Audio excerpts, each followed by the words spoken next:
इंतहाई अफसोसनाक वाकया पेश आया बलूचिस्तान में नादरीन। यहाँ जो बसेस में सफर कर रहे थे मुसाफिर, उन्हें शनाख्त करके उतारा गया बसों से। एक मरतबा फिर वही वाकया पेश आया और पंजाब से ताल्लुक रखने वाले 9 मुसाफिरों को बीबीसी के मुताबिक और कुछ इतलात के मुताबिक 12 मुसाफिरों को कहा जा रहा है।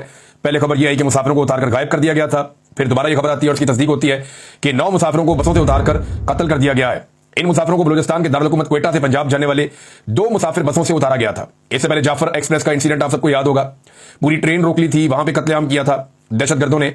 और ये बसेस को रोक के अक्सर जो पंजाब जाने वाली या दीगर इलाकों में जाने वाली जो बसेस हैं उन्हें रोका जाता है और जो शहरी उन बसों में मौजूद होते हैं उन्हें शनाख्ती कार्ड देखकर कत्ल किया जाता है। ये कत्लेआम जो है वो लंबे अरसे से जारी है। असिस्टेंट कमिश्नर योब नवीद आलम ने 9 मुसाफिरों की हलाकत की तस्दीक करते हुए बताया कि कत्ल किए जाने वाले अफराद की लाशों को पंजाब भिजवाने के इंतजाम किए जा रहे हैं। जुमेरात की शाम यानी कल शाम को यह वाकया पेश आया।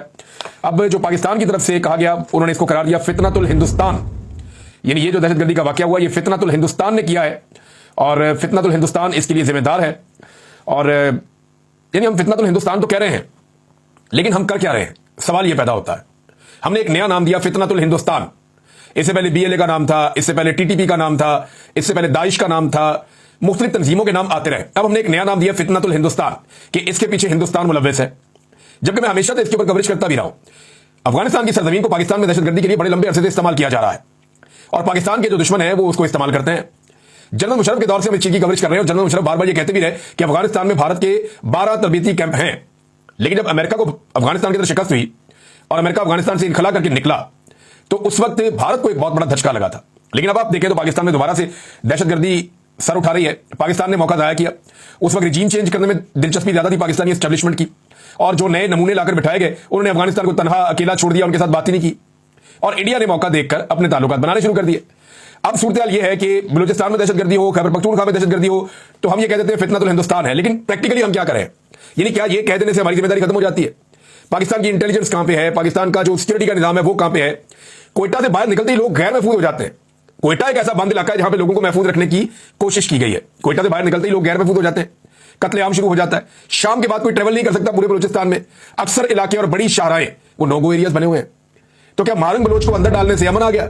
वो एक सियासी आवाज है। ऐसी आवाजों को इस्तेमाल किया जाता है मामला को ठीक करने के लिए। जिन्हें लोग सुनते हैं, जिनकी बात लोग सुनते हैं, ऐसे लोगों को अंगेज किया जाता है कि बैठो बात करते हैं, आपकी जो शिकायत है वो भी सुनते हैं। बहुत सारे नौजवानों को लापता किया गया, सैकड़ों नौजवान गुज़िश्ता चंद अरसे में कुछ अरसे में लापता हो गए बलूचिस्तान से। वो उनके लापता होने के बाद फिर दहशतगर्दी खत्म होनी चाहिए थी ना, फिर क्यों नहीं खत्म हो रही? तो पाकिस्तान की रियासत को यह समझना पड़ेगा कि उनकी स्ट्रेटेजी ठीक नहीं है, वो सही हिकमत अमली से नहीं लड़ रहे। देखिए अगर लड़ाई से यह मसला हल होना होता तो आप वहां पे लगभग कोई 20 साल से तो बंदे मार रहे हैं आप। परवेज मुशर्रफ ने अकबर बुगटी का कत्ल किया था। अकबर बुगटी के कत्ल से लेकर अब तक 10,000 से ज्यादा बंदे शहीद हो गए बलूचिस्तान में।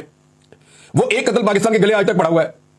तो एक के बाद एक कत्ल किया जाता है, एक के बाद एक जुल्म किया जाता है और दहशतगर्दी खत्म होने का नाम नहीं ले रही। तो रियासत पाकिस्तान को देखना पड़ेगा कि 20 साल में उन्होंने कितने ऑपरेशन किए हैं और इतने सारे ऑपरेशन के बाद, इतनी सारी जबरी गुमशुदगियों के बाद, इतने सारे बंदों की गिरफ्तारियों के बाद, इतनी सारी कठपुतली हुकूमतें बनाने के बाद, अपने सियासतदान लाने के बाद, इतने सारे जाली इलेक्शन करवाने के बाद भी अगर वो वहां पे लॉ एंड ऑर्डर को मेंटेन नहीं कर पा रहे या बलूचिस्तान के हालात को ठीक नहीं कर पा रहे तो फिर अपनी फार्मूला चेंज करें, सियासतदानों को दें मौका, वो इस मामले को ठीक करते हैं। बलूचिस्तान का मसला सियासी है, कबायली इलाकों का मसला सियासी है। जब सियासी अंदाज में इमरान खान ने 25वीं आईनी तरमीम के जरिए मसला हल कर दिया था कबायली इलाकों का और फाटा को जम कर दिया था खैबर पख्तूनख्वा में, तो फिर उनका फंड देते ना, उनके पैसे उनको जारी करते, उनका पैसा उन्हें मिलता, वो तरक्की करते, हालात बेहतर होते उस इलाके के, वो लोग खुशहाल हो जाते, कोई तालीम बनती वहां पे, कोई हेल्थ बनती वहां पे, कुछ लोगों को नौकरियां मिलती, कोई रोजगार मिलते, कुछ लोग कारोबार करते, कुछ किसानों को सपोर्ट मिलती, तो शायद हालात बेहतर होते। लेकिन फार्मूला वही पुराना, इनकी मादनियत भी छीन लो, इनके नौजवान भी छीन लो, यहां ड्रोन हमले भी करो और इधर जो लोग जिनका खून बहेगा उसके बदले में पाकिस्तान पैसा बनाता है। ये हमारी पुरानी सोच है। इस सोच के साथ अमन नहीं आएगा, हमें ये देखना पड़ेगा। देखिए